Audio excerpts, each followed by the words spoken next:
Hope you're having a great Monday night.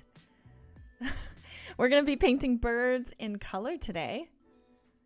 And if we haven't met already, my name is Faye, and welcome to Wing Canvas. If this is your first time here, welcome. We will be painting birds today, and you know what? A lot of you have requested birds. There's a lot of bird characters that I see on our server, and I'm really excited because I put out a poll a couple days ago about which bird you wanted to see me paint in color, and funny enough, I thought that people would choose the most colorful bird, but actually, since it is a color stream, but what was funny was that you guys, our beautiful audience here, 2,000 people voted on this poll, and you guys chose the harpy eagle. The least colorful bird, for this stream, which is totally cool. The harpy eagle is a super cool looking bird, super intense looking as well. But no worries, we will be doing a full color painting of them. But welcome in, guys. Welcome in Titan, Mesoic, and Jaren, our lovely mod. OC Central, are they going to show some of the monthly art challenge submissions during the stream? Yes, I absolutely will be. So stay tuned for that. If you guys are here, I'm actually using a program called Rebelle 7. Let me know if you've heard of Rebelle in the chat. Let me know, because it is a digital art program, but it's one of those programs that really mimic the look of traditional art. So it's pretty cool looking. I have never actually done a painting with it. So today I'm going to be trying out all of the tools, probably trying out either oil or acrylic and seeing how that looks. So our mission at Wing Canvas is to make art education easily accessible for everyone. So, join us for free live stream lessons on YouTube every week and level up your skills with our community of art nerds. We're more than just a YouTube channel. We are an online school of illustration and visual storytelling dedicated to helping artists turn their passion into income. And a huge shout out to our amazing students and members for supporting our mission. We love seeing your incredible artwork and watching you grow in our classes and weekly critiques.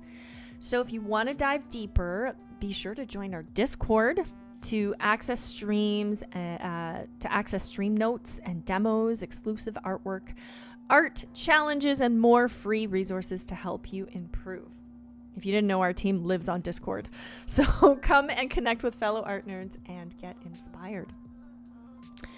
All right, so I'm showing you this today. This is actually from a drawing mentorship class, a drawing and painting mentorship. And actually, this was a painting that I did of an owl, and we did a little bit of a color theory lesson. So I'm going to be doing something similar, but I'm going to be recreating it digitally because this painting was actually done in acrylic. So if you have any questions about painting, about color, or just about, drawing birds in general, let me know, and I will try to get to all of your questions. All right, so let's turn this off, and I'm going to show you the references that I'll be using today.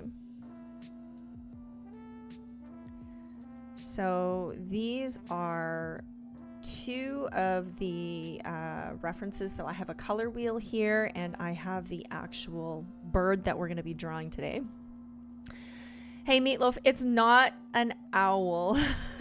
It's an eagle. It's called the harpy eagle, but it kind of does look like an owl, right? It's got those owl vibes. Hey Guy, welcome in, one of our lovely students. Sometimes less color is what makes things intense. That is so true. Yes. And you know what? You can sneak color in anything. So today we're going to have some fun learning how to make something not colorful more colorful. And I'll explain in a minute. To OC Central, yes, I will be doing submissions, but I will be doing them a little bit later on in the stream. But what I'm going to be starting with is my sketch. And I'm just going to kind of show you how I break down a sketch like this. And because this is a painting stream, usually, you know, what I do in my streams, if they're drawing streams, I'll just warm up with a bunch of drawings. But I've already warmed up today. I've been kind of messing around on Rebelle for a little bit, and we're going to jump right into it so that we can get extra time. Then about halfway through, we'll take a break and we'll do some submissions because I have some beautiful artwork to show off from our community.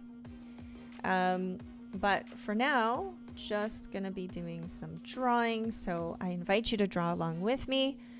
Whatever bird you choose doesn't have to be what I'm doing, but you can definitely apply some of the lessons in tonight's stream in your drawing.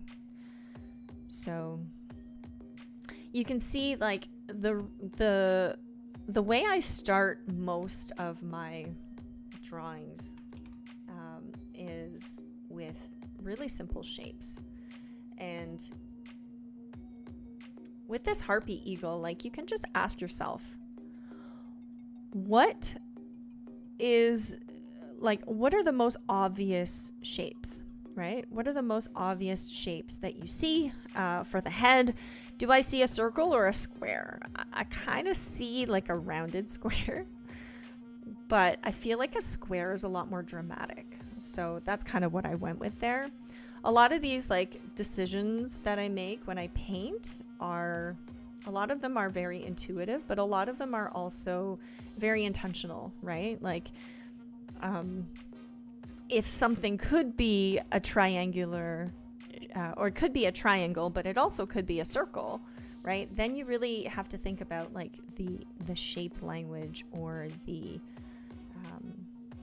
emotion of the character that you're drawing. So I imagine this harpy eagle to be very majestic and intense looking, right? But also a little bit comical.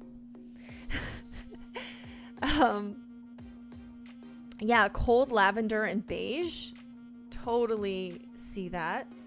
I actually have a color scheme that I'm thinking about using as well, so I'll get into that a little bit later, about color choices and such. But you can kind of see what I'm really doing is just like starting out by sketching out the major shapes that I see. So I kind of see a ball on the harpy's forehead, kind of like a ball like this. And then I see the face fitting into a triangle. Do you guys see the face fitting into the triangle? Guys, I just drew an ice cream cone in an old-fashioned on an old-fashioned TV screen with feathers on top. That's it. Sometimes you just have to look at shapes in their purest abstract form, because then you get away from looking at what it is, i.e. a harpy's face, right? Like, what is that anyway? To something completely abstract and easy, like an ice cream cone, right? I know how to draw an ice cream cone. It's just a circle and a triangle at the bottom, right? But once you try to like tell yourself, oh, I'm drawing this really complicated animal, and you know, then you suddenly freeze up and it's like hard to draw it. Whereas if you just tell yourself, oh, well, I kind of see this, kind of see, you know, a circle or a very simple shape, then it becomes a lot easier. You miss the old cube TVs? Yeah. Yeah, me too. Yes, I definitely will be putting in colors for the harpy, and I really want to talk about how to exaggerate colors as well. All right, so what makes this harpy look super intense? Well, I think it's like look at the alignment of the eyes and how it aligns with the beak, right? It's kind of all contained in this one area. And then I can choose whether or not I want to make the eyes a little bit more, like a little bit bigger, right? If I want to exaggerate them a little bit more, maybe I'll want to make the face a little bigger. Hey, Flighty Feathers, welcome in. And Rat SG, I haven't seen you before. Welcome to stream. If you're new here, give me a shout. Let me know how you stumbled upon us. I'm always curious.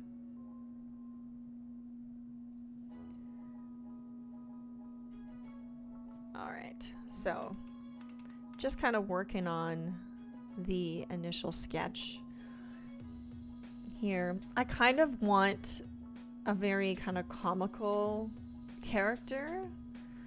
Comical yet majestic character. He kind of looks like he's wearing a cape. Oh no, Flighty Feathers. I know you're not new. I've seen you before. I meant Rat SG. But glad you could make it to a stream.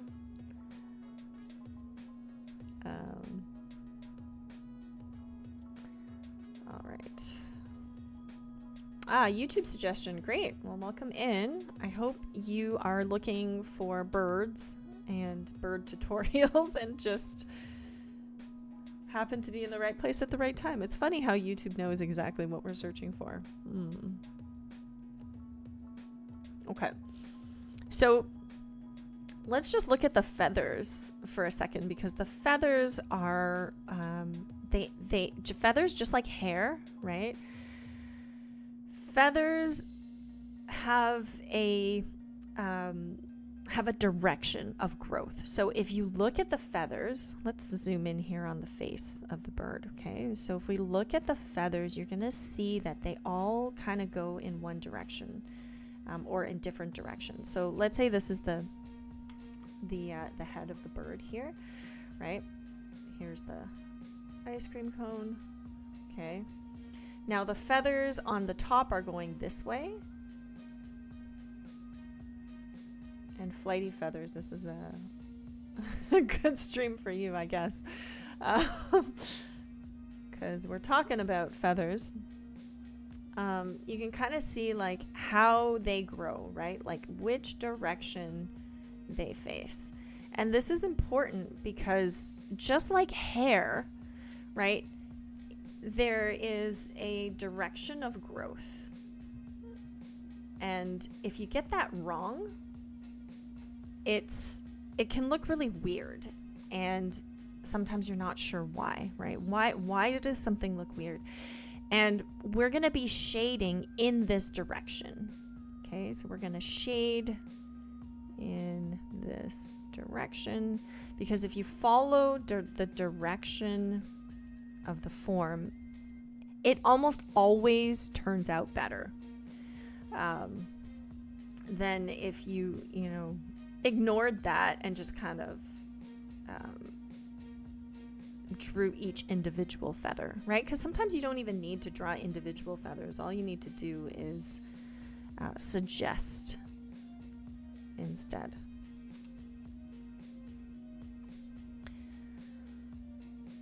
So here you can kind of play around and deviate a little bit from the original drawing. So for example, I can make a copy of this, and this is the beauty of digital, is you can really like enlarge it, move it around and see what it looks like. In this program, because this program is actually it actually mimics traditional painting. When you create a new layer, it's transparent, which is weird, right? Because it's like, it's assuming that you are drawing right on top of it. So I'm still kind of getting used to the tools a little bit. Because with like regular digital programs, when you create a new layer, right, it's white.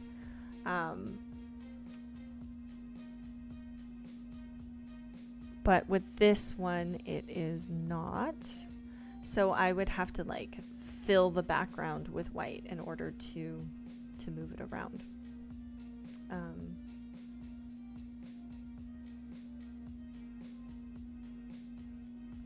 All right. Can one submit anthropomorphic characters that it's based off of, or off an animal, or does it have to be a study of a real animal? Oh, you could draw whatever you like. Anthropomorphic animals all would be great, for sure. Lots of fun. It's totally your interpretation. Actually, somebody that we featured, somebody that we're about to feature, one of the submissions is totally anthropomorphic. And sorry, I didn't mean anthropomorphic. I meant mythical, like completely mythical. But I personally love anthropomorphic characters as well. So you can definitely submit that. Our challenges are pretty like open to interpretation. So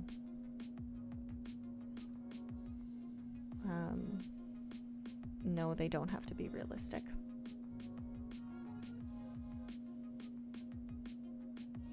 Okay.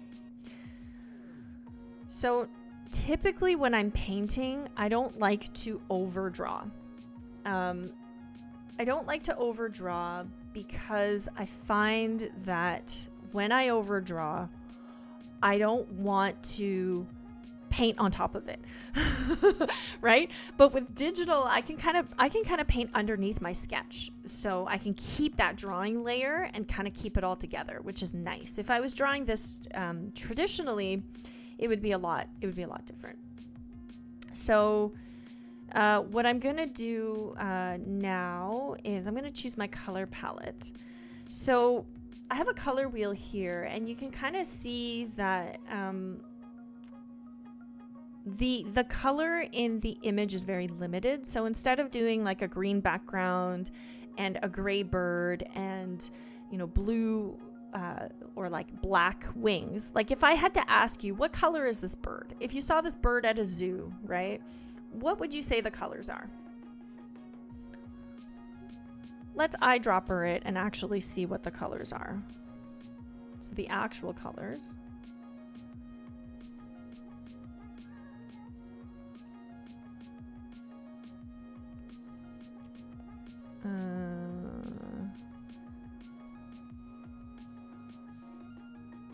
This is here.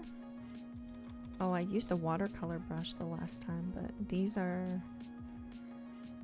is oils. Let's go back. See, I thought that it would be black, but it's actually pretty blue, right? Like if you choose some of the lighter colors here, this looks purpley to me, but I have a feeling it's very gray looking, right? It's kind of this bluish gray. I thought it was on a black rock. I didn't know that's part of it. No, it's the wing. See, if I zoom in here, you're going to see like the feathers on the wing, right? It's the wing. So what we're doing today is we are going to be painting this bird step by step, except I'm going to be exaggerating the color a little bit. I want to show you what you can do with color and all the liberties you can take with color, right? It doesn't have to be limited to what you see. So making something realistic doesn't mean that you have to copy the colors exactly. You can actually get away with a lot more than that. So I'm just using the eyedropper tool to kind of show you like what are the actual colors, and then what I'm gonna, these colors are very neutral, right? Now, what if I wanted to make the bird and paint it with a split complementary color scheme. So what that means is I'm going to use purple. I'm going to use this blue purple color scheme. So I'm going to use this kind of blue. Now I'm using the eyedropper tool directly on this color wheel, so it's going to look super intense. But I'm probably going to tone it down a bit more, like desaturate it a bit more, right? But I'm just going to show you, if you take these two colors, right? And like you could take the in-between color as well. But if you took these three colors and you go directly across the color wheel, you're going to see this orangey color, right? This, not exactly orange, it's more like a yellow orange, okay? Because a complementary color to yellow orange, and yellow orange is a tertiary color, guys. So this color, if you go directly opposite to it, it's going to be a blue purple. So a blue purple and a yellow orange is direct complementary. However, if I took a blue and then I took a purple, and I want to do a split complementary color scheme, then I can take the colors directly across from it. So it kind of makes like a Y shape, right? From here to here to here, and makes a Y shape. So this is the color scheme that I'm going to be using, right? So I'm going to go from completely neutral to very bold, and I will show you how to do that if you guys are interested, because I said I'm going to paint birds in color, so we're gonna do color.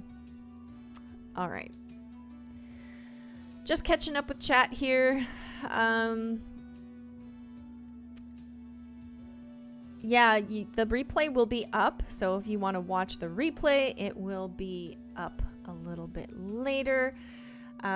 So now what I'm going to do is I'm just going to show you how I would plan out a drawing, right? Or in this case, a painting.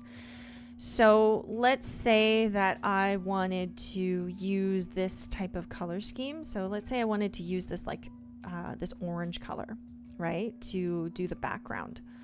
So let's just say I have my background, and this is going to be like a really, really rough composition. Okay, so the background's going to be really bright, and I'm going to use this purpley color, and I'm going to use like that purpley color, but make it a little bit lighter, and I'm going to use that for the head of the owl, right? So it's going to look like this. Big square shape. Feathers.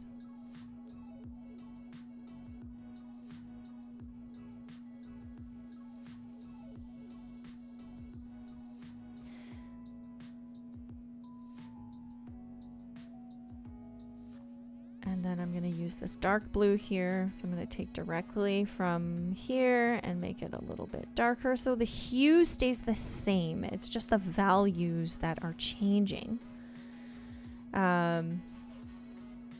So let's pretend that this is going to be the wings of the bird, right? Right, and then there's probably going to be like a little bit of this blue up here. And then I'm going to take a darker version of this purple. So here we go, take the purple, go a little bit darker. You can preserve as much saturation as you want, but also, you know, there's also luminosity to every color as well. So you can kind of play around with it, but essentially one side of the bird's going to be a little bit darker, right? This side of the bird will be a little bit darker.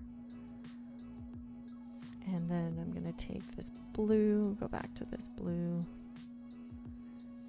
And what I'm doing here is I'm just really doing a very quick, rough sketch, just so I get an idea of what it's going to look like, right? If I don't have an idea of what it's going to look like, then I'm kind of like, then I don't really know what to expect, right?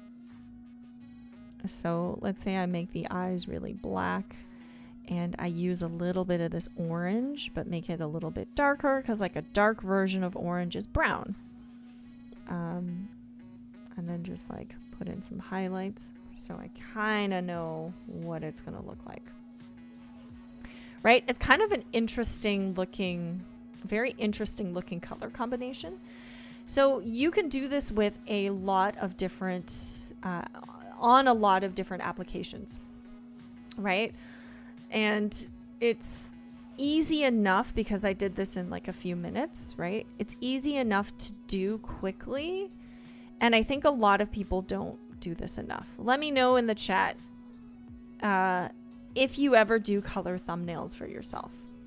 I want to know. I want to know how many people actually figure it out before they just start drawing.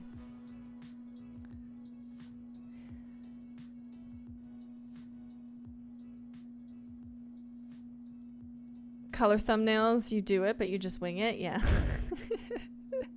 You know, once I went to an art show and I saw this one artist spend an hour, like he was painting live at the event, which I really like that. I do that all the time as well. He was painting live at this event and I was watching him paint and he spent like the first, gosh, I don't know how long, probably I would say 40 minutes to half an hour just mixing color. Like that's all he was doing was just mixing color. And he had big piles of color ready. And I love this artist's work. I love his use of color. And he like had the whole thing colored. Like all the whole thing only used 3 colors, right? So he mixed the 3 colors, then mixed all of the tints and the shades, right, of all of those colors in a really organized way on his palette.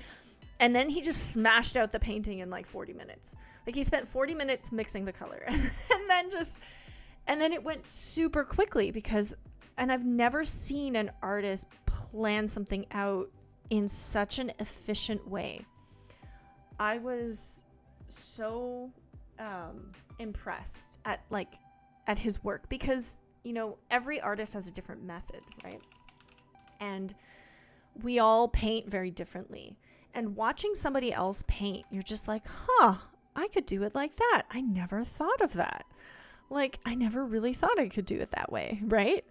So hopefully watching me paint can also help with that, right? Can also sort of help you see my method, and hopefully it will help you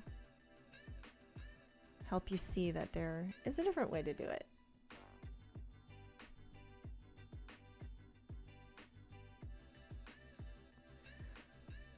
So over here you can see I'm using a dry knife right now. I just kind of left it on whatever I had selected.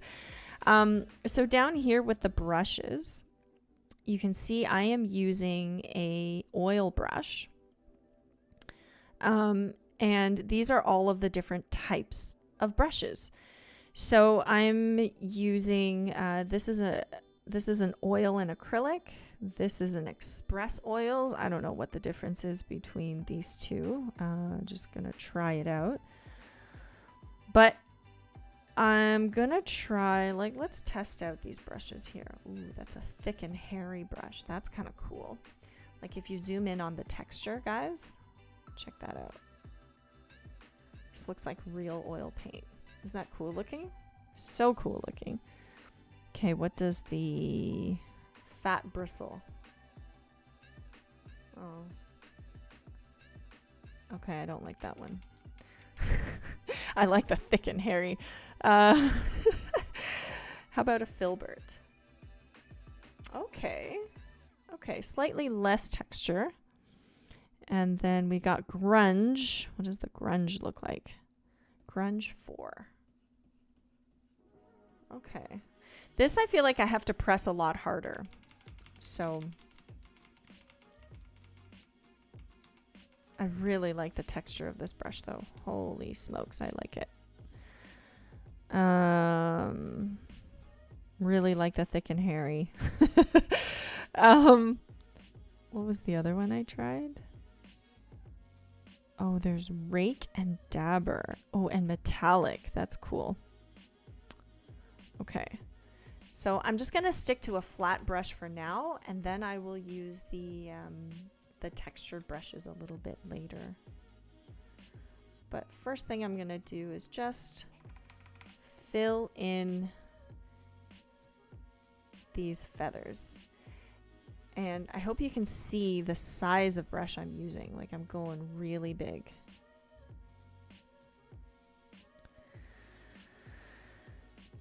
And how do I turn this brush?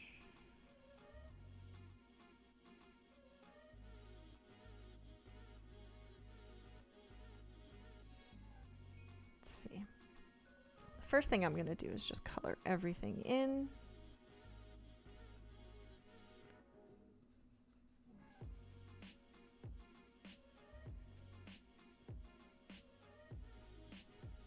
Oh, that's cool. So if I press harder, the texture is going to appear a little bit more obviously. So it's kind of cool. Yeah, it would be good for grass, right? A little bit of texture is great. There's got to be a way for this brush to turn though. I am trying to find a way for it to turn.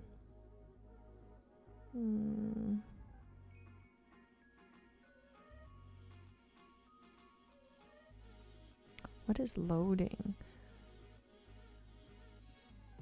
What does loading mean? Oh, okay. So it means not quite as much paint. So you can select how much paint you want to have on the brush. That's cool.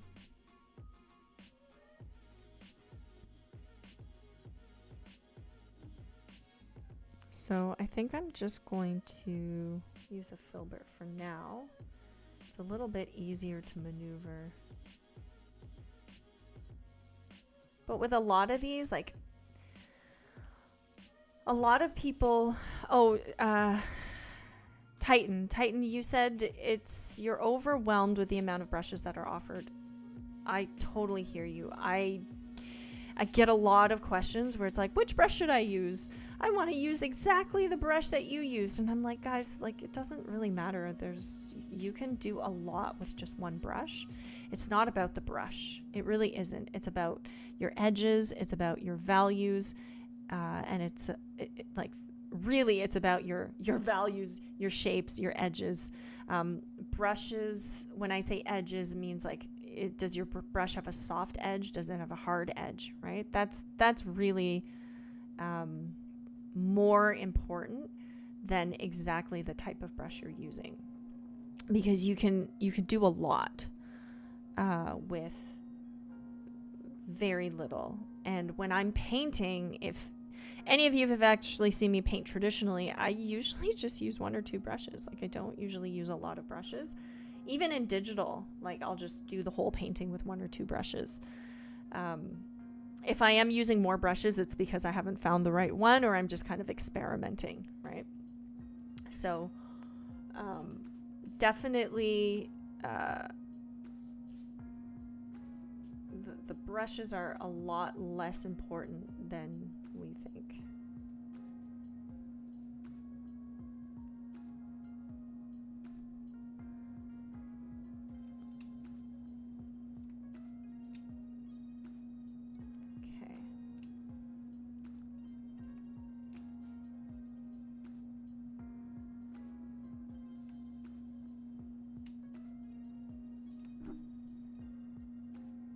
right, I'm just gonna make my reference a little smaller. The other thing is when your reference picture is too big, sometimes what ends up happening is you're seeing too many things that you actually don't need to see.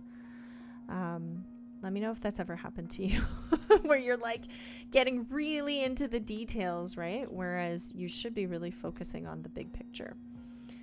So here, what I forgot to do is I forgot to paint in the background. And I think without that background, it's really hard to judge what the foreground colors are going to look like. So as soon as I'm done the wings, I'm going to put in the background.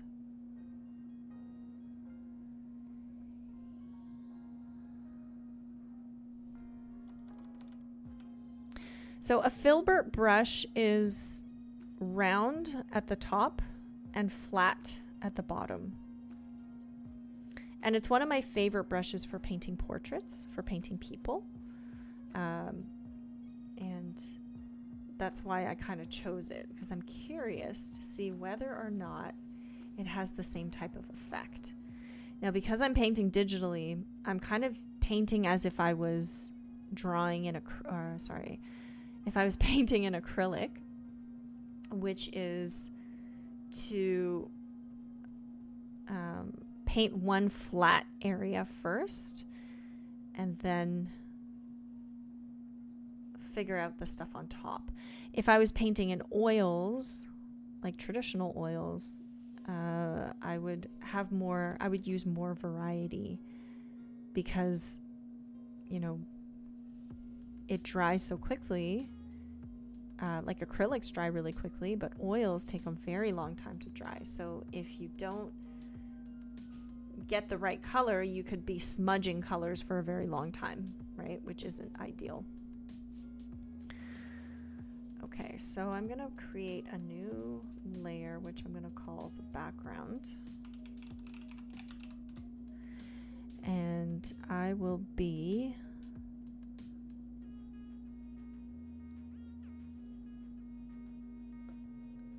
just kind of selecting a particular area and then painting inside of it.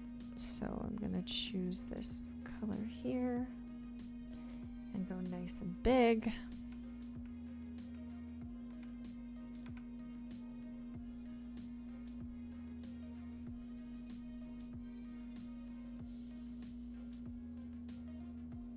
So you can see when I put the orange on, you're going to see some of the orange peeking through the feathers, which is so cool, right? You can see a little bit of it kind of peeking through. And that's the really nice thing about starting off with a base color, which I did in the sketch, but then I didn't do it when it came to drawing the bird itself. So now that it's in, it's gonna look a little bit better. And I don't really like that texture. Like, it has too much texture. So I just gonna get rid of some of it by decreasing the loading or the amount of paint that's on there. Hopefully it makes it a little bit flatter.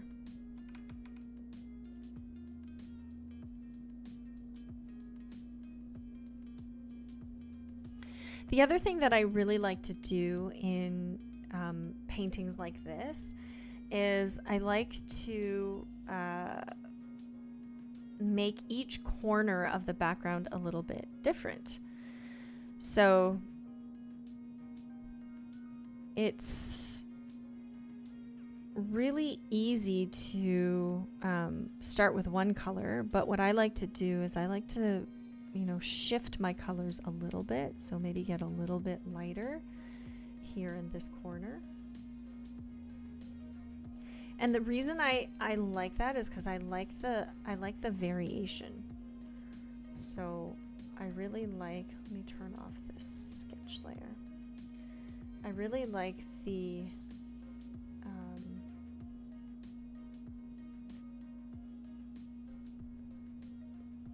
kind of Rembrandt style background where every corner is different. So this corner is a little bit lighter, right? Just a little bit, because there's more light. And then maybe this corner can be a little bit darker. So I can take that same orange and I can just kind of make it a little darker.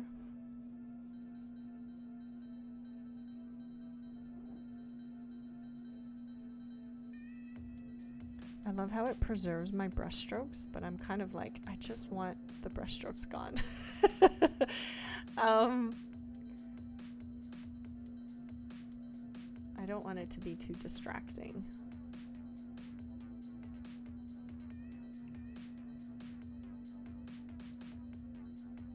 I do like the texture.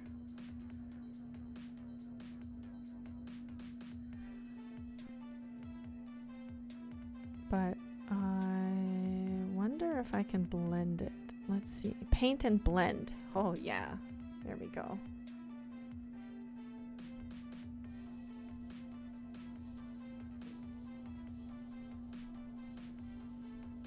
Okay.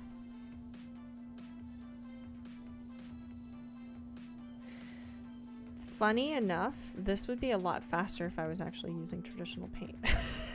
Because like I know how to control it, whereas with digital it's a little harder to control.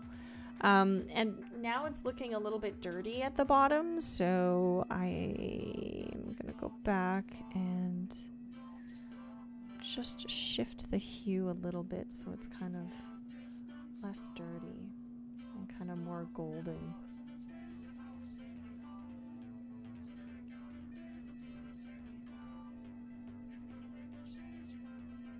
Okay, well, I can come back to the background, but at least I have a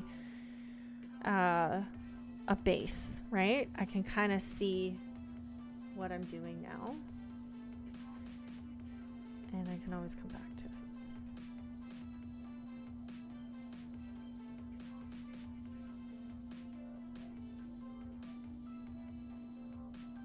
Okay. So, let me just deselect. I'm gonna select. I'm gonna select this part of the sketch and just remove it. Whoops.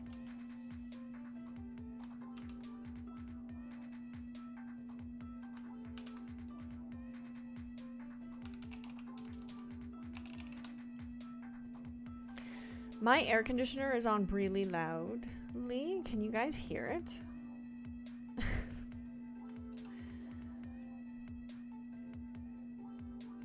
It's super loud.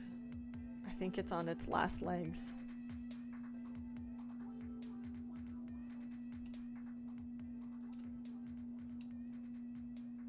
All right. Like a little hum.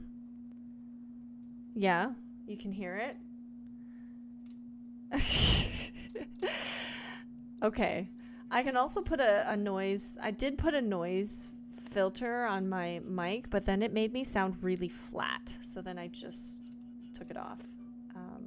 But if it's really loud, let me know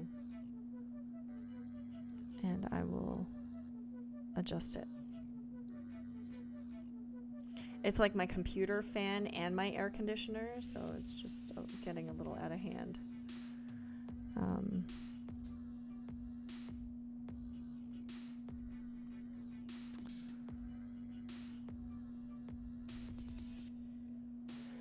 You know how people tend to put references directly on their canvases to draw? How do you place your reference without getting in the way of your drawing? That's a good question. So the program that I'm using has a built-in reference window, and a lot of programs also have that. So you just have to find the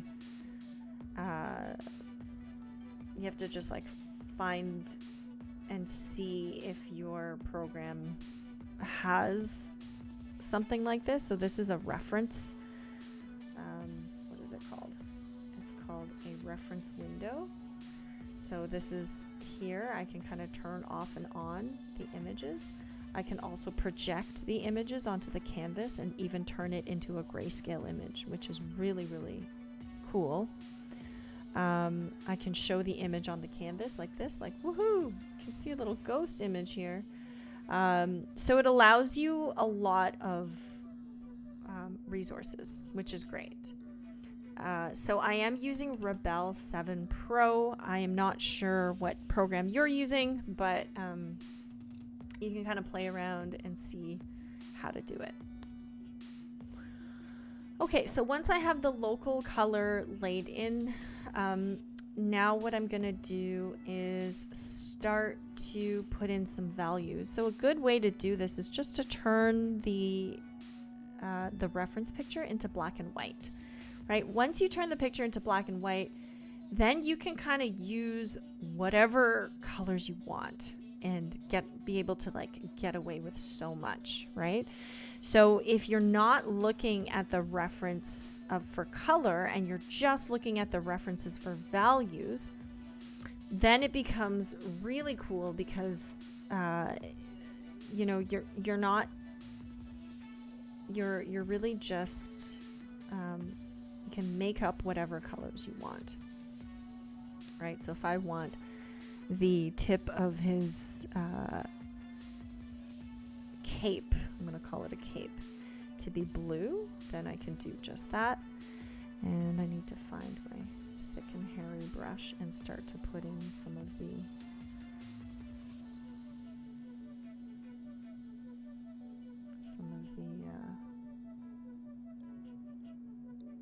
feathers. So you can see over here, this is blend, this is paint and blend, and this is paint and mix. So I'm going to use paint and mix.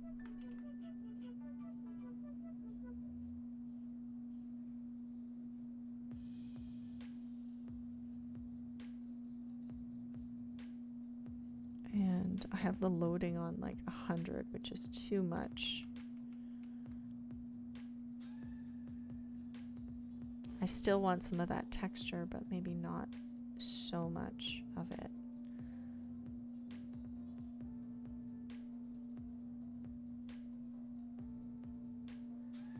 And see, you can say, oh, I wanna make it blue, and then you can.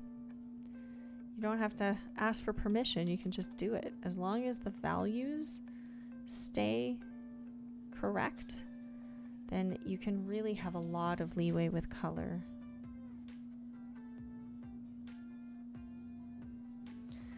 So I can go in here and make it a lot darker.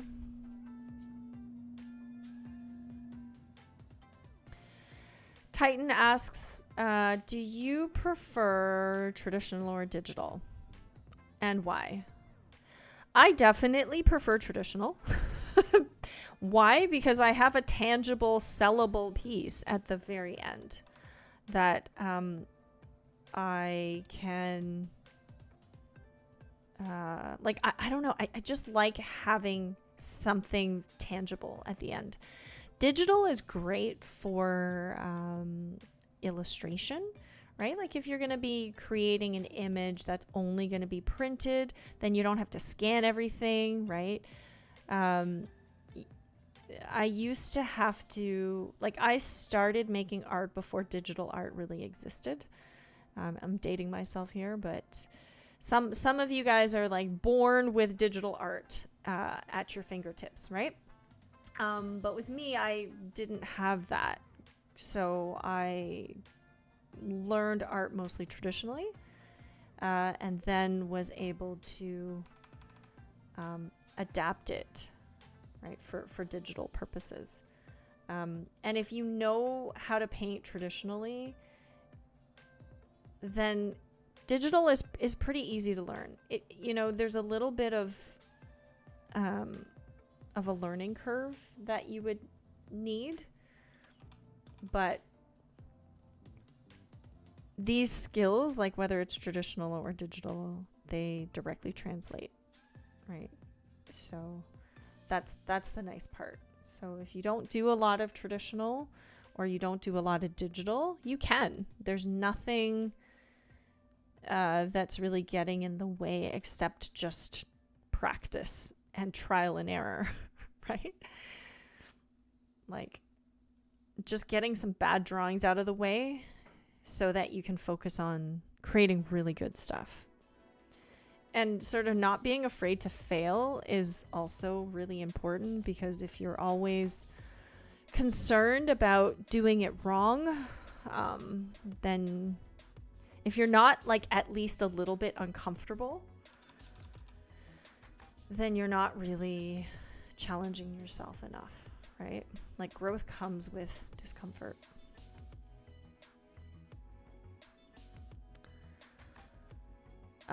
Yeah, tangible piece at the end. You feel more connected in the process. What do you mean by connected? That's a good, I'm curious what you mean by connected. I like digital for like when I do commissioned illustrations, and I need, it's going to be printed at the end, right? Then I would definitely do digital, because I have done it traditionally. And it's a pain at the very end to have to scan everything, right? And then clean it up, and then instead of just starting digitally and finishing digitally.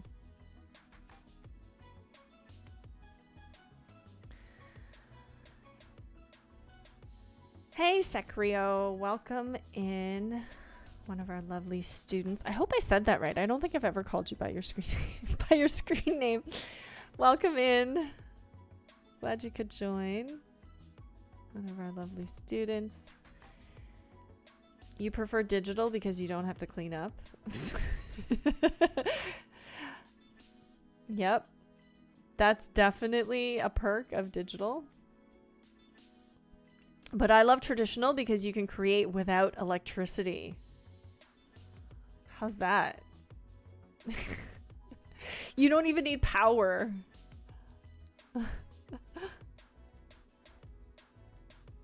Paint by candlelight. Which is what the old masters used to do anyway. Oh, I'm glad I pronounced it right. Hey, Toaster, welcome. Welcome in. Another lovely student. Welcome, welcome. I know you guys just got out of critique with Iggy. If you guys didn't know, if you are a Wing Canvas member, you can join us for our weekly live critiques. There's critique happening right before this stream with Iggy. Basically bring your artwork and you get feedback on it from our instructors, drawovers, drawovers for our Total Art Nerd members and above. You can request drawovers and ask questions, and hopefully get some tangible feedback that you can start implementing right away.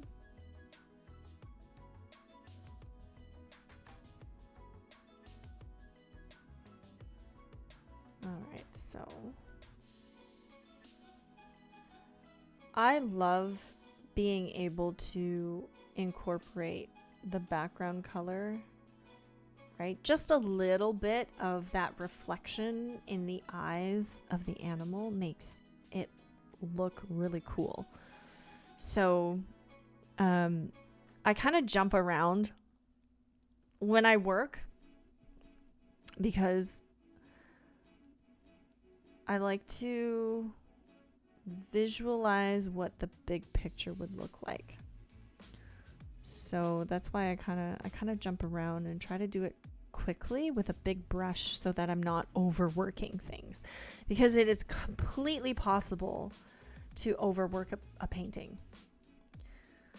If you guys don't know what I'm talking about, it's like when you work on something and it's like going well, and then it just goes downhill because it looks super overworked. Has that ever happened to you?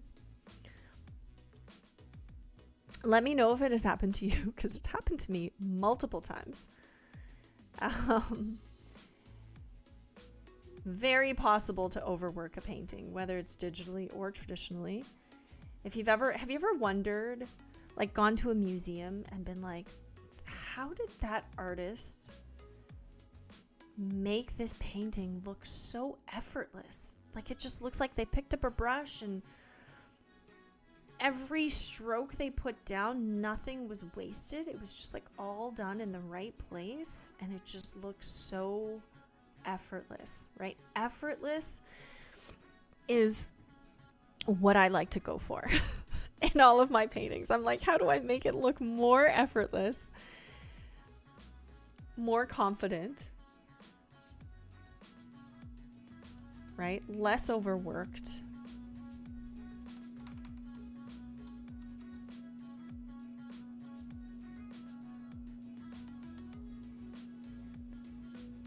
That's really what I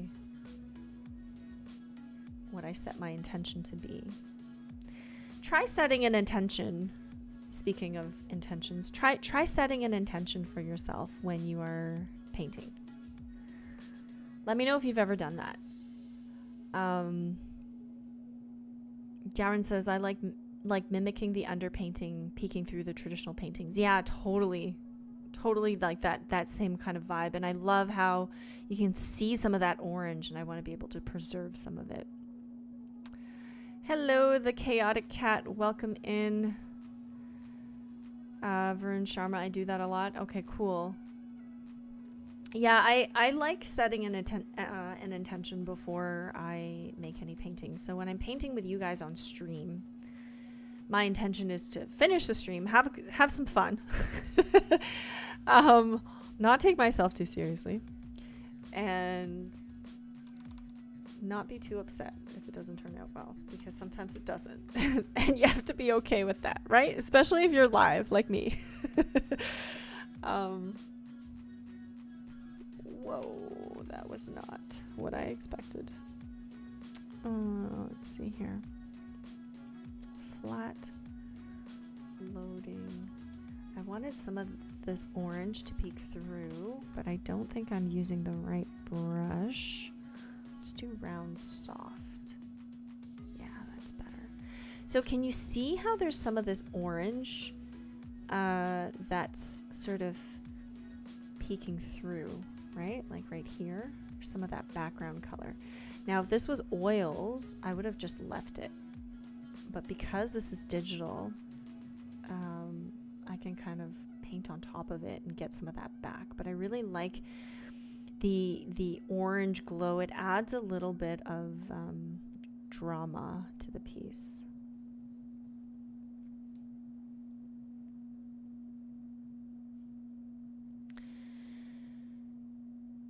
Your painting is looking close to overworked. Okay, so if your painting it looks like it's overworked, then what I would do is use a bigger brush. Use a bigger brush.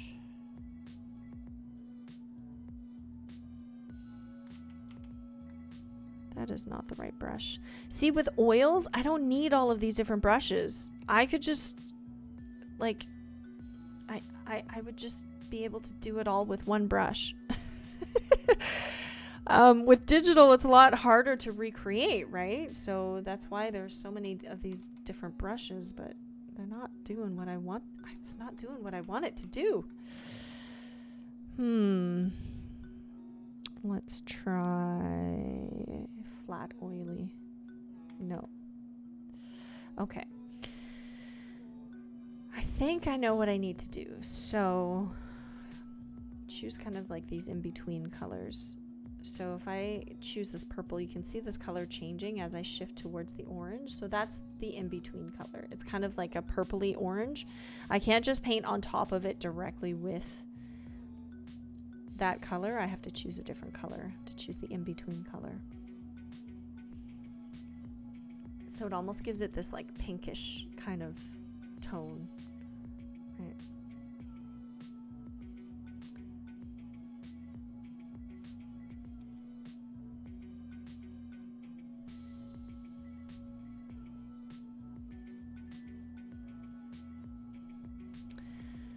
Titan says, did you see why I said traditional was more connected? Let me scroll up and see. On digital, there's this artificial feeling that you can't get with traditional. Yeah, it's true. It's true. There's, well, first of all, there's Control Z. So the fact that there's an undo, right, leaves no trace of your mistakes, which sometimes can work in your favor.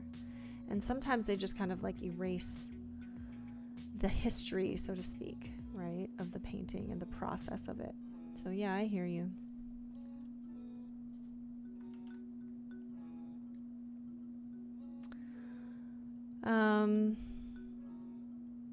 By connected, my hand pen is 100% on paper, and it feels really nice because what you do will always feel real compared to digital. It's not as connected at all. I think there are benefits of traditional and digital. I agree with you. Like, I totally think that it's a very different feel, but I encourage you, like, if you like working traditionally, challenge yourself to do more digital, right? Like, don't avoid it. Challenge yourself. Always be a little bit uncomfortable if you want to grow, right? Staying in your comfort zone is not really going to help you grow. Whereas, like, if you are outside of your comfort zone, that's really when you grow the most. And that's why people come to classes, because it forces them to try things that they wouldn't normally try, right? Okay, so I'm just kind of turning on and off my sketches.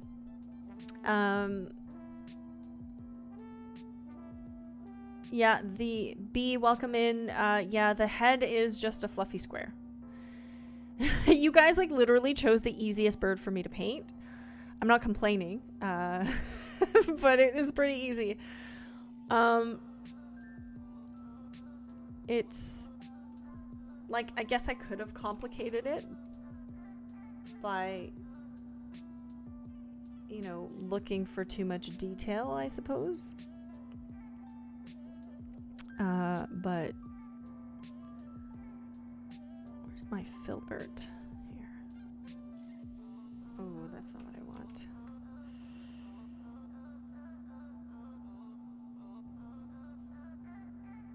I have to spend some time, like, really going through all of these different options, because I just, like, find a brush that I like and I'm like, okay, I'm sticking with this. But, you know, these are all just default brushes. So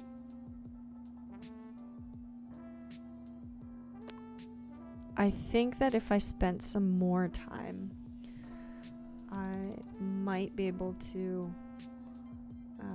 improve this technique a bit more. Flat, dry, soft. What does that look like? I'm trying to find, like, a good brush to do the feathers with. Round, soft. Okay. Let's try the round, soft.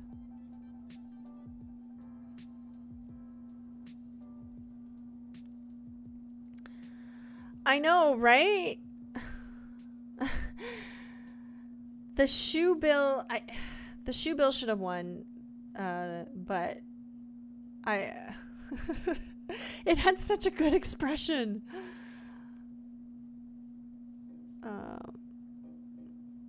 But no, this guy won.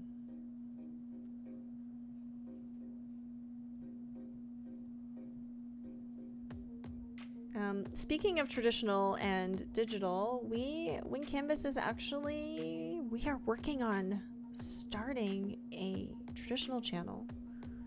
You heard it here first. We haven't told anybody yet. So if you're here, this is happening. It's being planned. This is because we've noticed that a lot of people who watch our content, they want to see traditional content.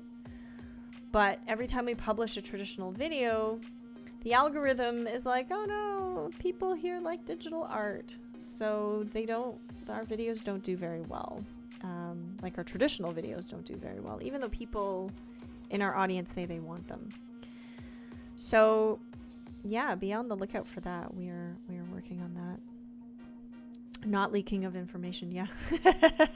You heard it here first.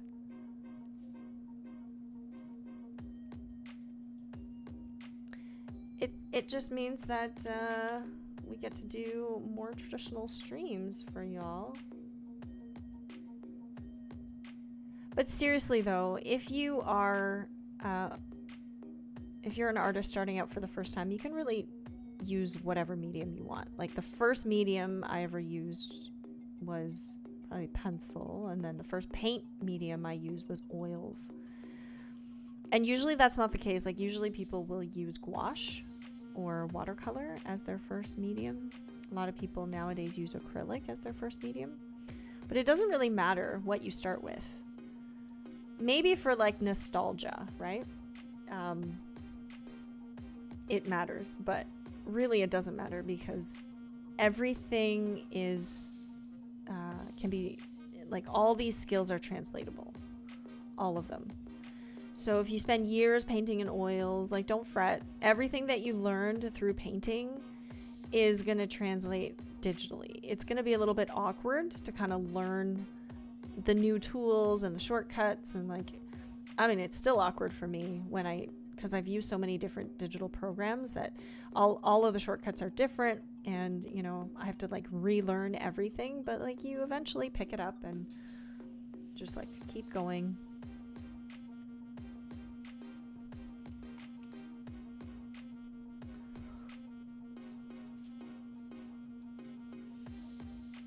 B voted for the Bird King Vulture because of all the colors. Yeah, I did really kind of secretly hope that would win so we could do all the colors and textures and stuff. Yeah. But anyway, it's fun to be able to paint something in color that's like not that colorful, right? It's always a fun challenge. Speaking of challenges, let's do our submissions, guys. This month's art challenge is animal anatomy. Animal anatomy is for the month of August. Join our Discord and submit your animal drawings for a chance to be featured. Now, these can be mythical animals. They could be anthropomorphic characters. They don't have to be traditional animals, okay? We love seeing your submissions, and whether they're traditional or digital, or whether they're realistic or characters, we love seeing what you guys are up to and all the creativity. So this month we got a lot of really interesting submissions. This one is by Higher Designs, one of our Patreon members. This is so cool. I have never seen a parrot horse, but here it is. These are super, super cool. Love how there's like bird claws in the front and horse legs in the back, and it all kind of makes sense. Really nice concept art. Keep it coming. Great job, Higher Designs. Redstone Guy, one of our verified critiquers. If you guys join the Discord, you're going to get lots of help from amazing people who volunteer their time, like Jaw, to give feedback and help you grow as an artist. I've given Jaw many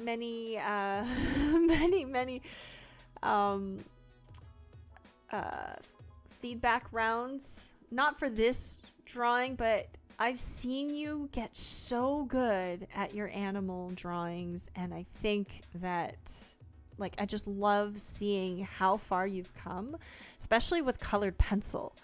And love this cat, love the pose, and like just the the rawness of the yellow on the belly, and all of the just like the beautiful softness that you were able to capture in this beautiful work.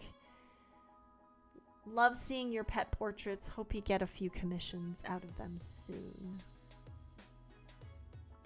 And this person, I don't think I've ever seen you submit, so I chose this piece because I just love the grease marks on it. Just like it looks like you just kind of took a pizza box and was like, all right, I'm gonna paint something cool on it.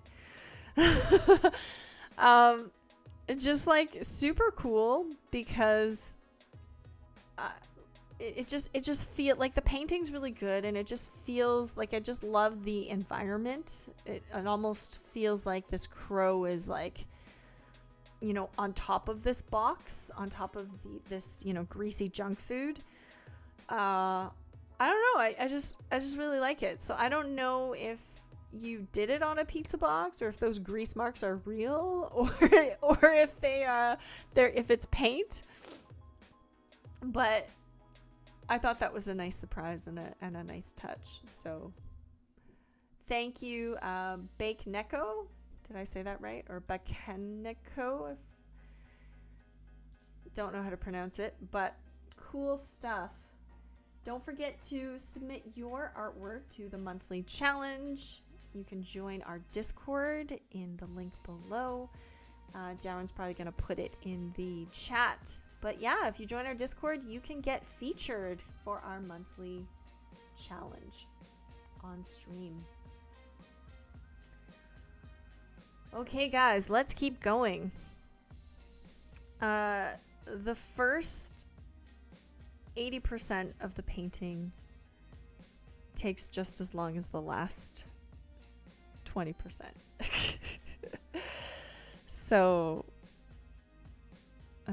the details are where most people, like, that's where most people jump to, right? Is the details.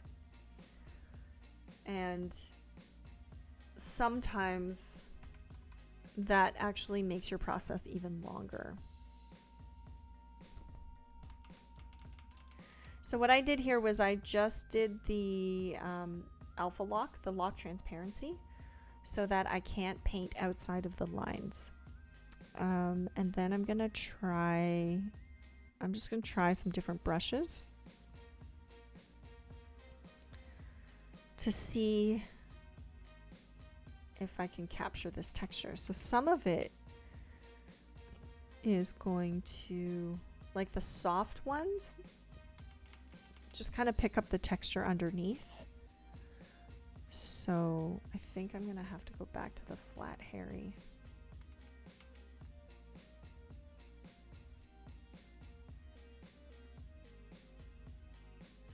And just kind of darken some of these feathers.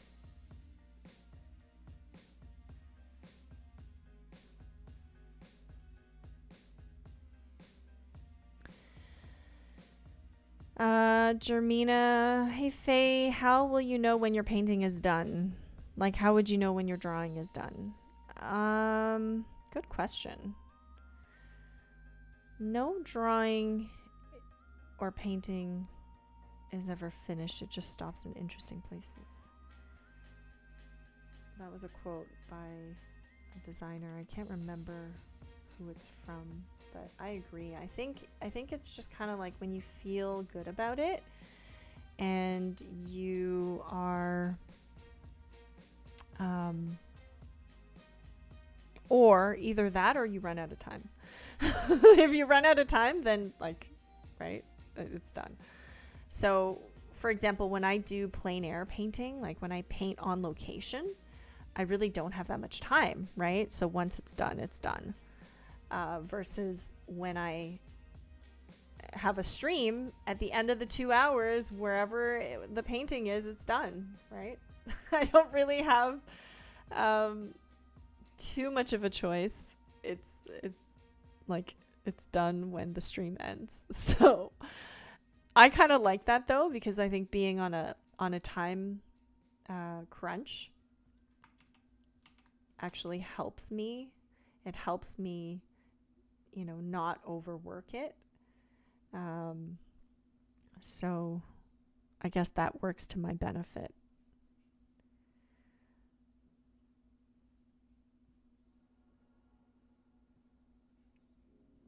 So right now I'm just kind of like using a blending brush and kind of blending after the fact. I don't really do this traditionally at all. Like I will just kind of blend as I go, but because I'm not super familiar with these brushes, like I'm just kind of making it work, right? Like I'm sure there's a better way to do it, but I'm not really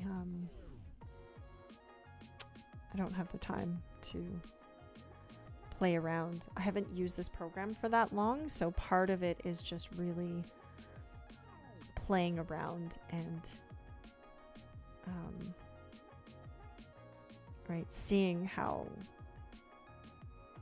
far I get and making mistakes along the way that I can learn from.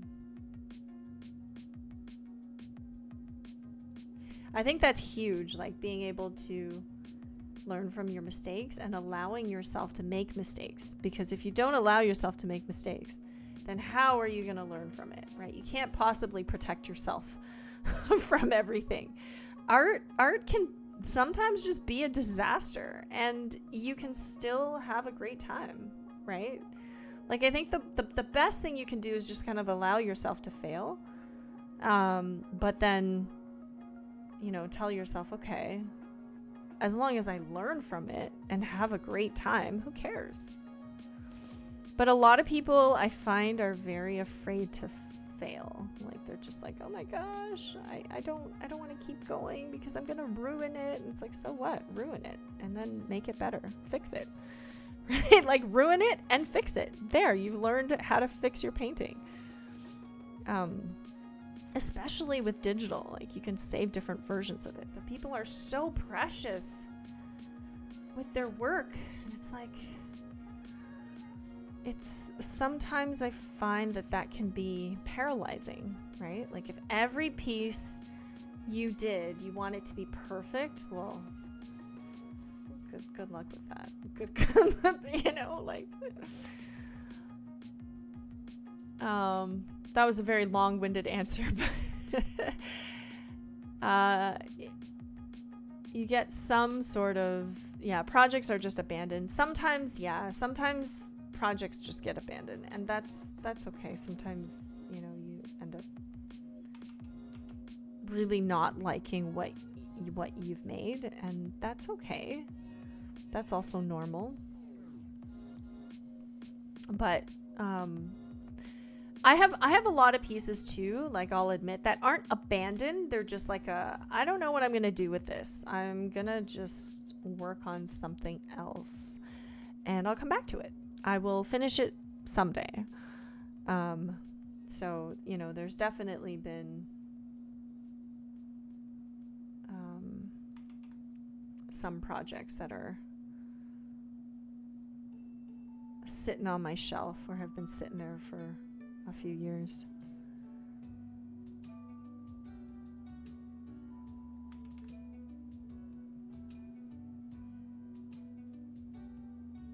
Hey Hannah, welcome in.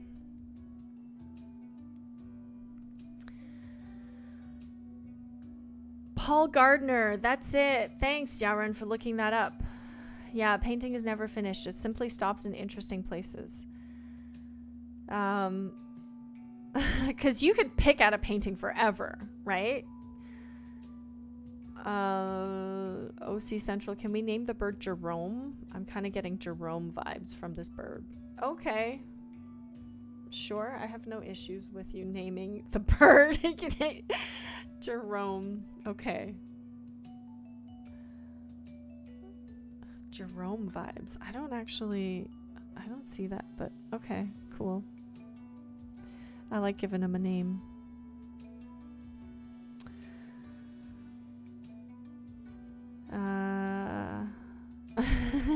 Jerome the harpy eagle. All right. So if you guys have just joined, the color scheme that I'm using is a split complementary color scheme. And it all started because I was determined to paint some colorful birds. So I had a lot of like super colorful birds in the pole. This was the pole, you know, like a cassowary. Those are fierce birds. And the bird king vulture was a close second, but still lost by 11%. Everybody wanted the harpy eagle. So here you go, guys.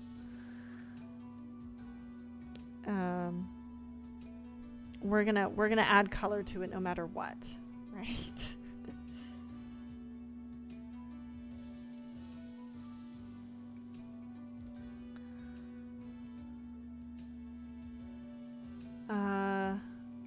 You wish there were more choices. I spent a long time finding those choices. I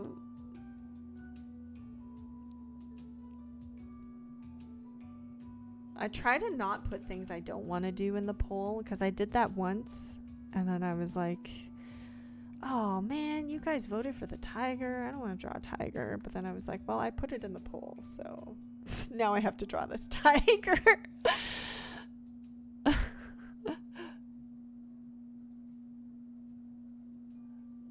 So no more of that. Yeah, we need more bird streams. Y'all want more bird streams? Let's give it some light in its eyes.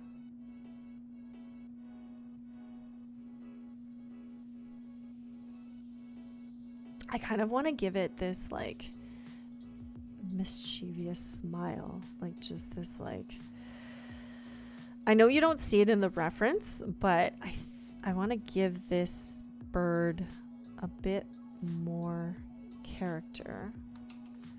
So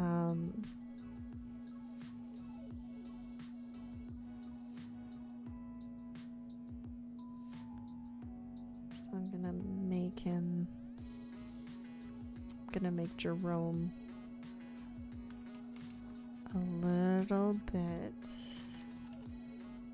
I don't want to say evil looking, but just like mischievous looking. Let's do a round hard. Whoa.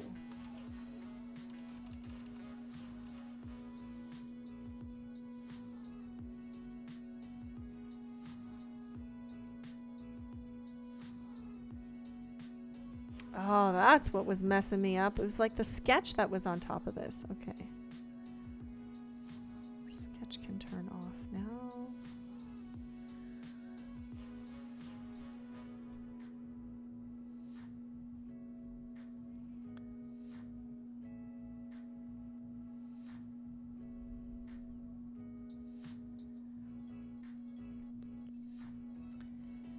Your reptile brain can't handle it.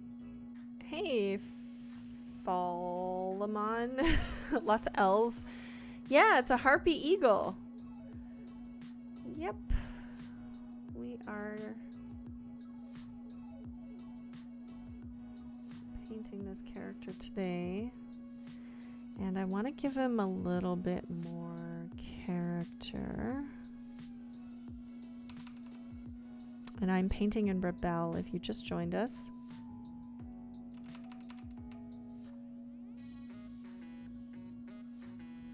I want to give him some, like, kind of like an intense, more intense look.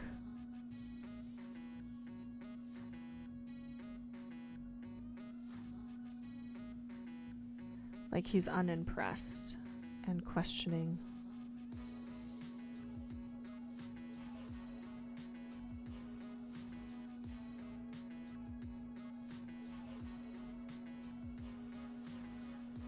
Yeah, if you guys are drawing along with me, that's awesome. Please share it on our Discord. Go to our Discord and post your artwork. We have traditional and digital channels that you could post to. I would love to see your artwork that you did along with me. You can also share it on Instagram. You can tag us at Wing Canvas. We love to cheer you guys on. If you're drawing along with me.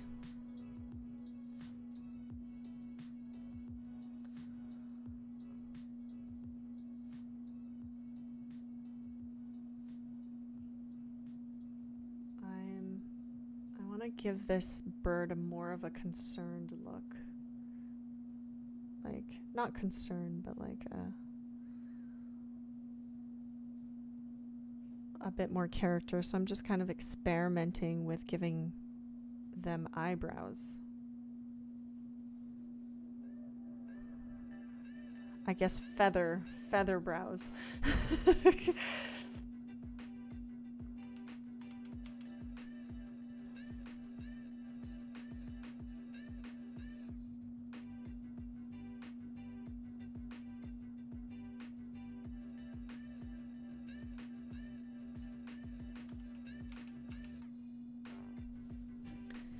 There we go.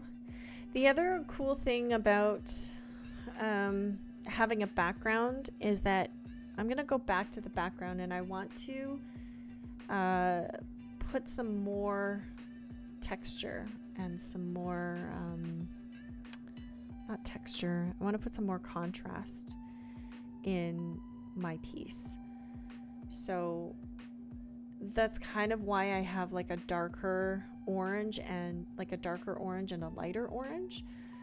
And you know, if I wanted to, I could go even brighter, like even a bit more saturated. And like,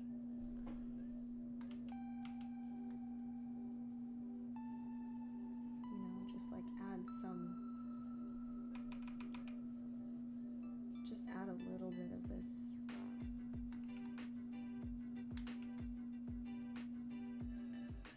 Yellow. Just add some bit more texture.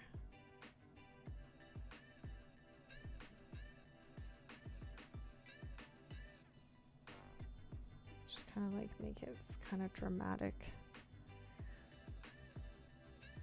I also really like the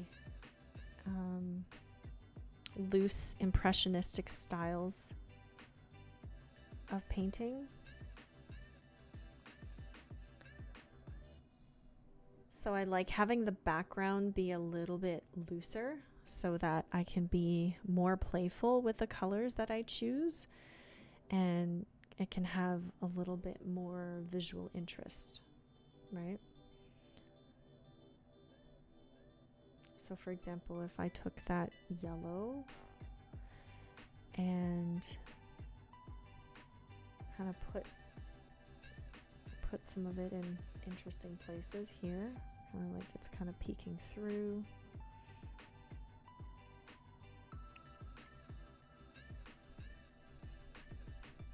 Can definitely have more fun with the background.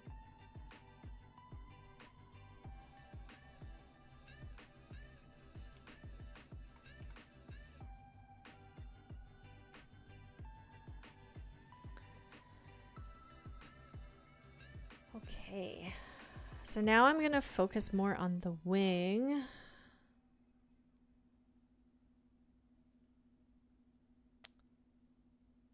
Let's see here.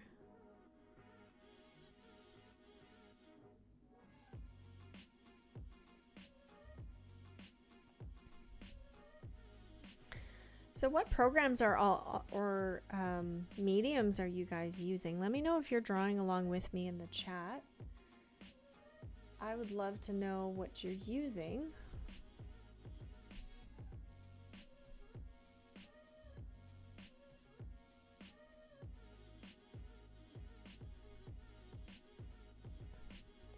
So if you're drawing digitally, what program are you using?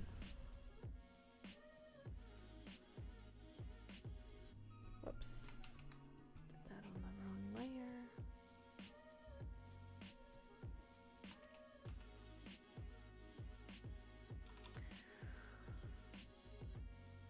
Okay, cool. Small sketchbook and ballpoint pen. Procreate. Nice. Affinity Photo.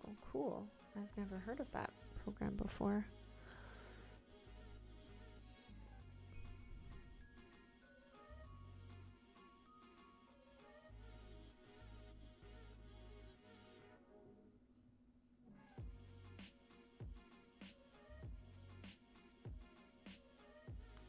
Just adding a little bit of texture.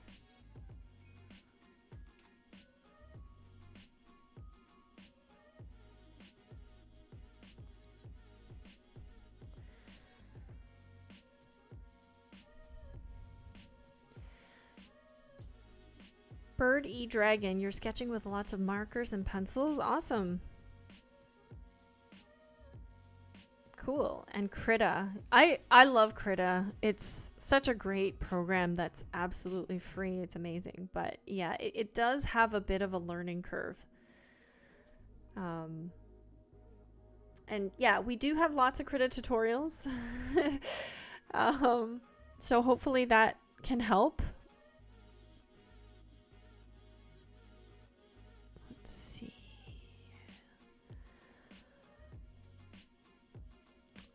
Flat dry brush. All right, let's try this. I want to pick out some of the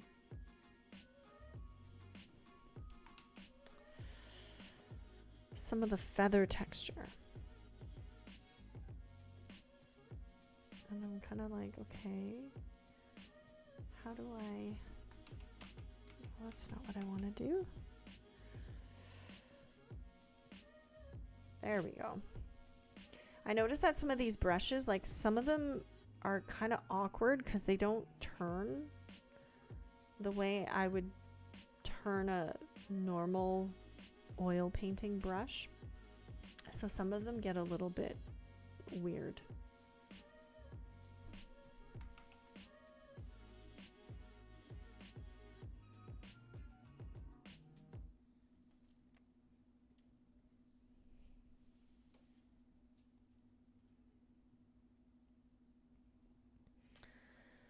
Make me reconsider going back to Medibang. I used to use Medibang, but it got very addy, like lots of ads, and especially on my phone, I was just like, I don't have enough room to draw. But Medibang is way better on mobile than Krita. Krita is very frustrating to use on mobile, like super frustrating. Because it's like the exact same interface, right? But it's not, it doesn't, it's really not meant to be used on the phone.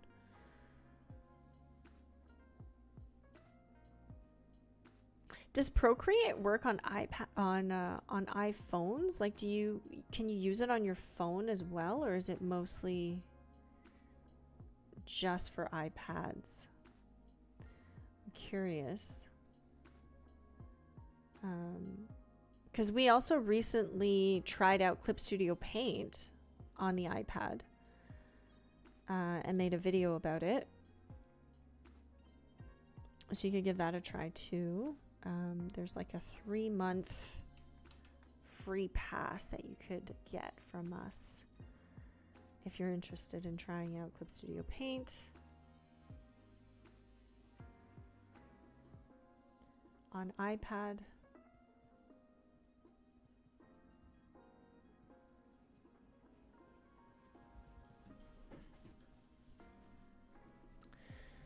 So for the feathers, really for feathers, you don't have to do that much. It's mostly just suggesting,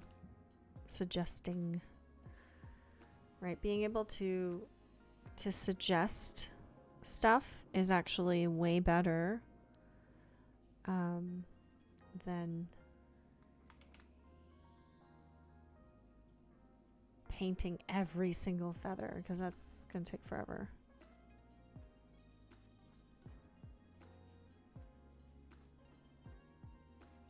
And like if you are working on a commission, right? Let's say you take a commission and you're like, okay, I expect this to take,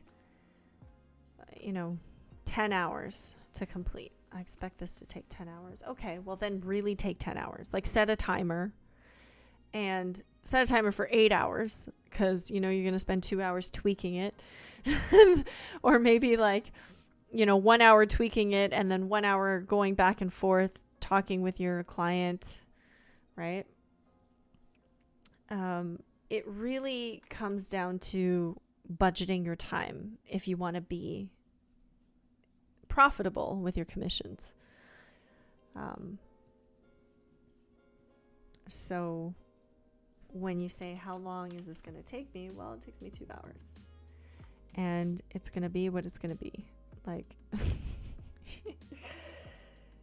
it is what it is. Whether it looks great or whether it looks terrible.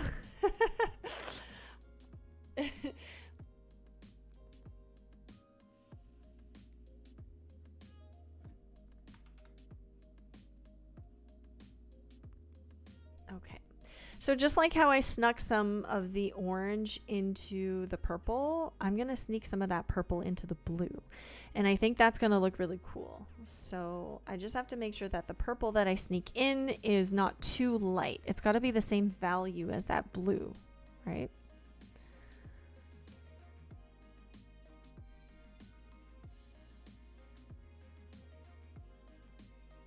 When I first started digital painting, I see you guys are discussing different programs. I definitely was only using Photoshop because that's what all schools had. They were, everybody was using Adobe at the time because that's all there was. So,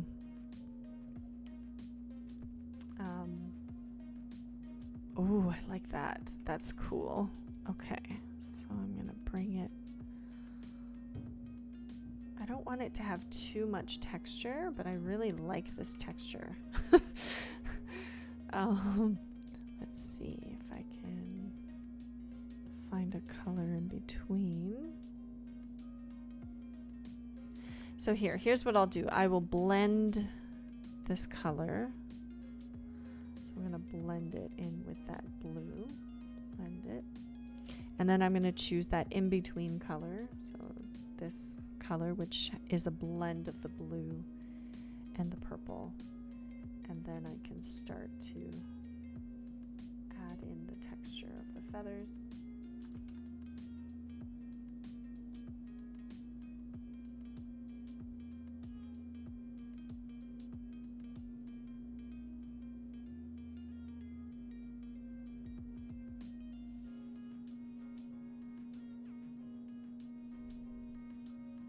Yeah, when I first started learning digital art, like there was no such thing as a free program. No such thing. And if you're learning digital art today, there's so many different programs that you can try for free. It's incredible, guys. Like incredible that you can, that we have that option now. It makes digital art much more accessible than ever before.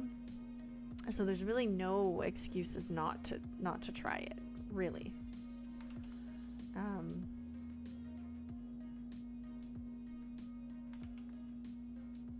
I definitely think like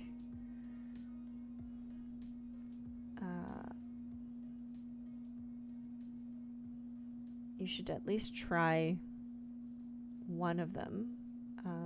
And Rebelle is a great program. Like if you like painting traditionally, I would recommend playing around with it because it is the closest to traditional that I've found, but it is still it still has the benefits of digital without the mess. So that's always very desirable.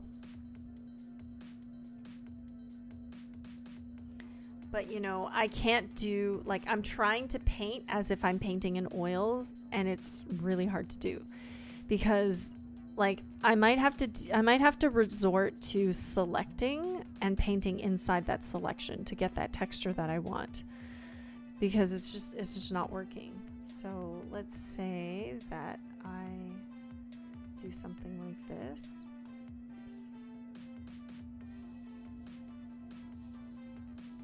I'm just experimenting. Let's say I'm just like selecting some of this texture, right? And then using my brush that's glaze.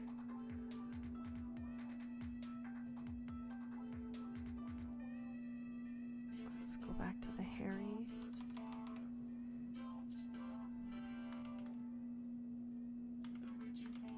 Nope.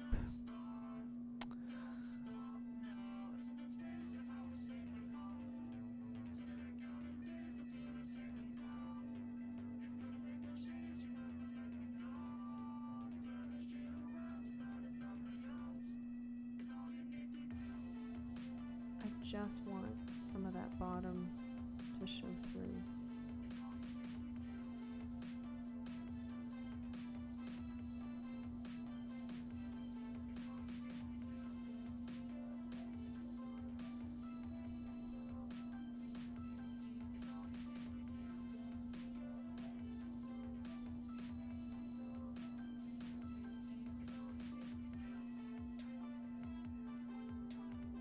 If I'm quiet, guys, it just means I'm focusing.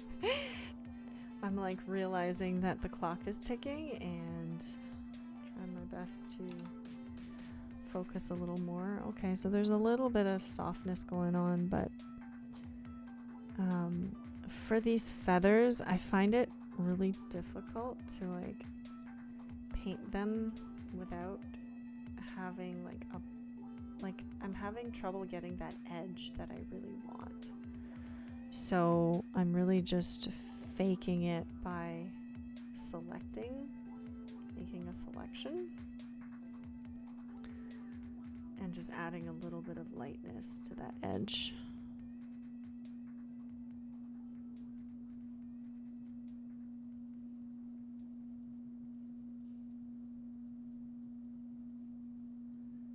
Because I can't get that perfect control that I can with a real brush, right? I have to resort to digital tools like this, using the selection tool, which works okay, but it's still not,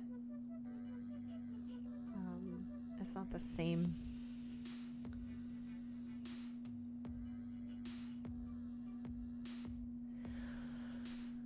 When using digital, would a subtle nighttime filter affect the way you use colors?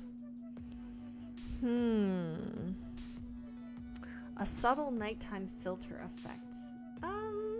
I think as long as the effect is affecting all of your colors, it should be okay. You just don't want it to be like, only affecting one part, right? Like generally speaking, as long as the effect is consistent, I think it should be okay.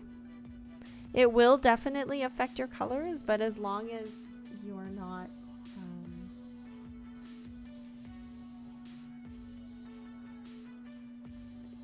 as long as you're using the filter to unify the colors, it's better than using the filters to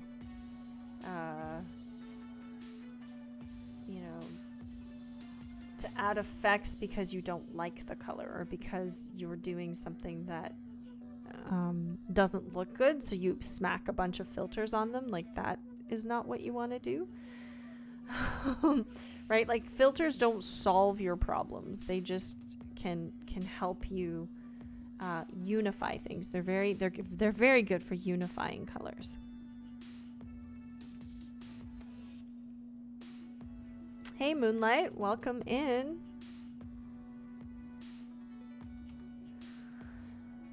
You're just catching me do the finishing touches on this piece.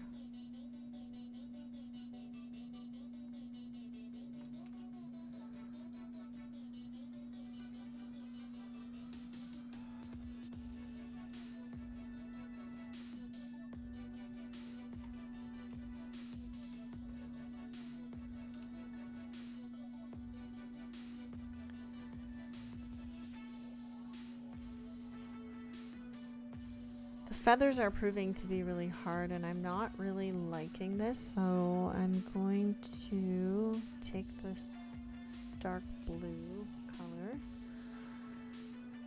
and just kind of like paint it out. So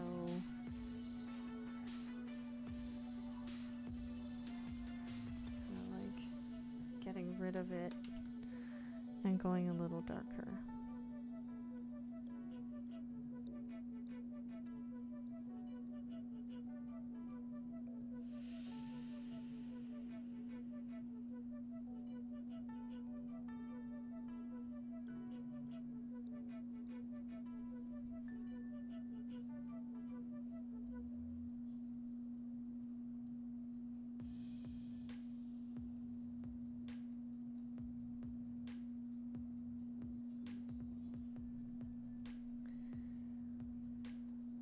Mr.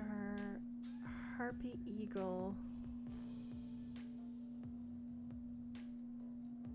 in a complementary color scheme. If you've been following along, that's what we're doing. If you're new, that's what we're doing.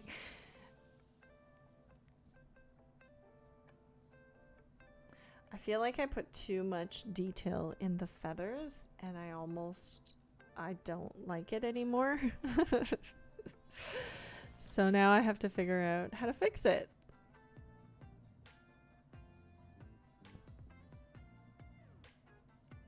There have been times where I've done a painting and it's like I ruined it when I moved on to the small brush because I started putting in too much detail, right? And then it just ruined it.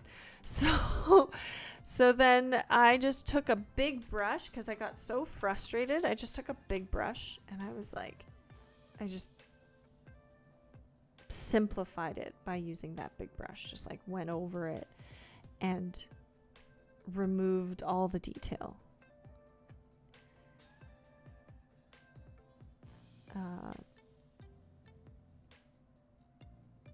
And I kind of feel like doing it here. But I've already kind of like committed to the texture. I'm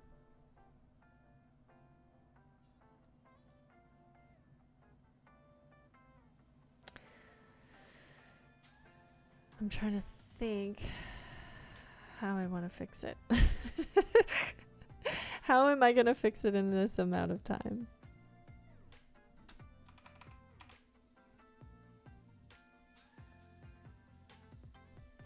Maybe I'll just add some blue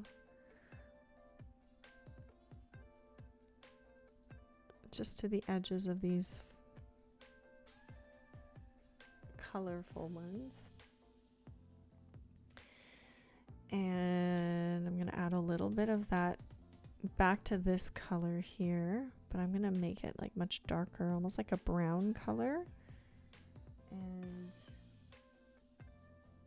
lock transparency and start to put some of those browns up here.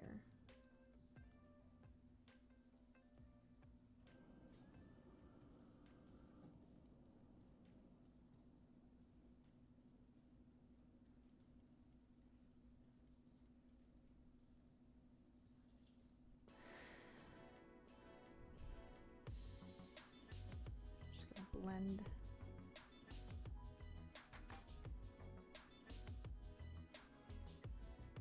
I like the visual interest of this brown at the bottom. It kind of makes it feel, whoa, what just happened there? Picked up a little bit of the background. It just makes it feel a little bit more unified.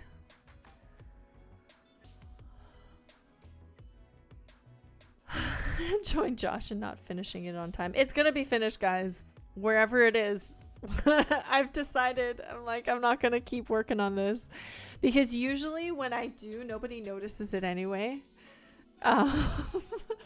Like I'll like finesse it. One time I remember I started a painting and I showed my partner and he was like, "Oh, that looks great." I was like, "Thanks." And then I spent another 6 hours working on it. And he didn't notice. He was like, wait, what did you do? And I was like, but I spent so long working on it. Didn't even notice. So that just goes to show you, like, sometimes it's better to just like leave it.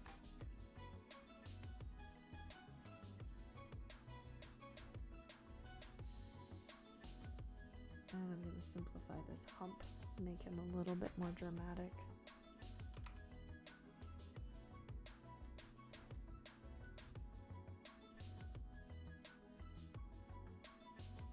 I'm trying out some different brushes here, and I'm not having too much success with it, so I'm just going to go back to a smooth brush.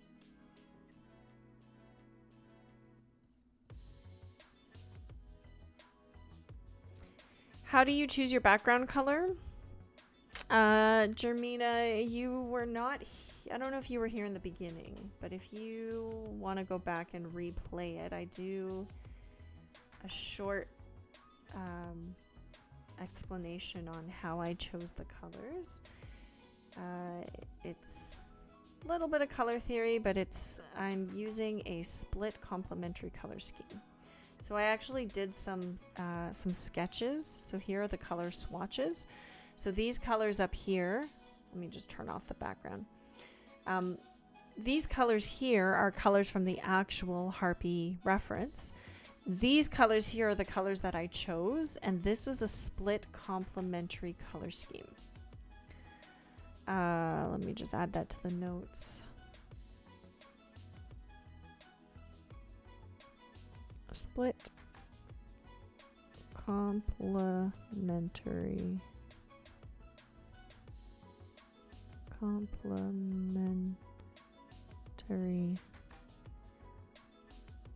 color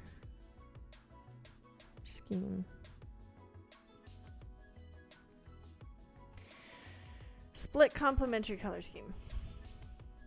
That's how I chose the orange. Was for no other reason than that. So I just wanted to be dramatic, and I wanted to paint something in color, but because our audience voted for the least colorful one, I decided to add my own color. So that's how I arrived at it.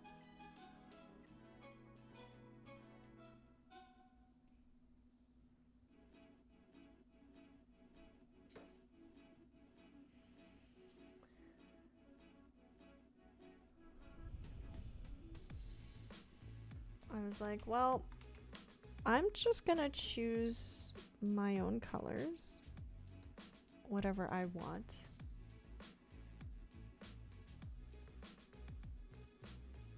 Because, you know, I'm the artist and I get to make those decisions. Because I want to. I generally think that split complementary colors are beautiful. Like the split complementary color schemes work really nicely in all different types of compositions and different color schemes. So out of all the color schemes, I definitely think that blue and orange looks nice all the time. Like blue and orange, or like turquoise and red orange. That's probably my favorite color scheme for complementary, because complementary tends to not work super well when it's like when the colors are very, very saturated and used equally, it tends to not look as nice as if it was a little bit more intentional. Like in this case, it's that split complementary. And there are brighter colors and desaturated colors, right? Which gives it that really nice variety, and they don't compete as much with each other.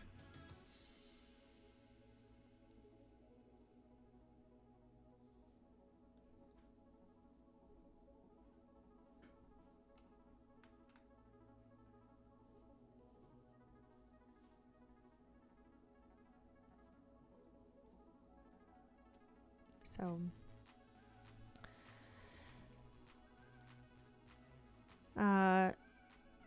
we're almost approaching the end of the stream. Our streams are 2 hours, so again, like whatever it ends up looking like, that's gonna be the end of the stream. But overall, I think it was a lot of fun. I like the expression that he has. It's like partially annoyed, just like a little bit. But yeah, if this is your first stream, thanks for joining. At Wing Canvas, our mission is to make art education easily accessible to everyone. So you can join us for free live stream lessons on YouTube every week and level up your skills with our community of art nerds. Because we're more than just a YouTube channel, we're an online school of illustration and visual storytelling. So, you know, we are dedicated to helping artists turn their passion into income. A huge shout out to our amazing students and members for supporting our mission. We love seeing your incredible artwork and watching you grow in our classes and weekly critiques. So if you want to dive deeper, join our Discord to access stream notes and demos, exclusive artwork. I'll be posting my artwork on the Discord shortly after the stream. You'll also be able to participate in our art challenges where you may get featured on the stream, and more free resources to help you improve, like critiques and guidance, and also be able to connect with other people who are just like you. Come hang out with fellow art nerds and get inspired. Okay, so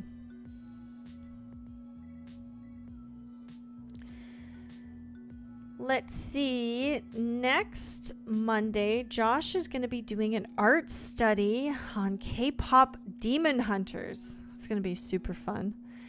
And at the end of the month, on Monday, August 25th, I will be fixing your animal drawings. Yes, I will be fixing your animal drawings. So there is a form to submit. It's on our Discord. You can just submit your animal drawings, and I will do a draw over for you if you get selected. And yeah, I will be seeing you guys next on Monday, August 25th. So in 2 weeks. All right, you guys, I had a lot of fun. Thanks for joining me, and I will see you next time. Bye-bye.